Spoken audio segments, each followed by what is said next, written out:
In this lesson, we're going to learn how to add fullness in the top of the sleeve, in the cap section. The video you're about to watch is a preview from one of my fashion design courses available online on Fashion Premier Academy.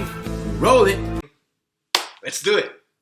What if we wanted to add fullness in the cap? Fullness, gathers, shirring, all the same thing. Kind of like this, for example, or this. So what I'm going to do, I'm going to place this sloper onto another piece of paper, dotted paper, and trace my pattern all the way around. Now, before I start tracing my sleeve, I'm going to create a grain line on my paper and then place the sloper, the sleeve sloper, onto that grain line and trace the sleeve all the way around. I'm going to cut this out and I'm going to use the slash and spread technique to add fullness to the sleeve. So I'll need some slash lines, some guidelines. So with the ruler, I'm going to create some slash lines from the cap onto the wrist level.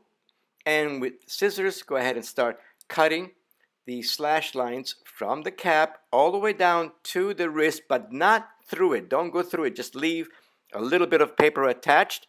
You do that with all the slash lines.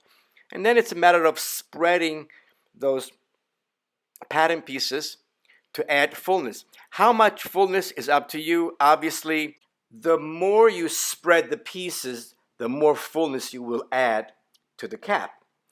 Once you're satisfied, you scotch tape the pieces you just slashed onto another piece of paper, and then it's a matter of blending the sleeve cap. Right now it has all those irregular points right there. We have to reshape the cap, and I'm going to use my hip curve and my French curve to reshape, to recreate the sleeve cap so it's a nice smooth curve. And then it's just a matter of going all the way around to the other side as well, obviously. And all that fullness will be gathered to fit the armhole. There you have it.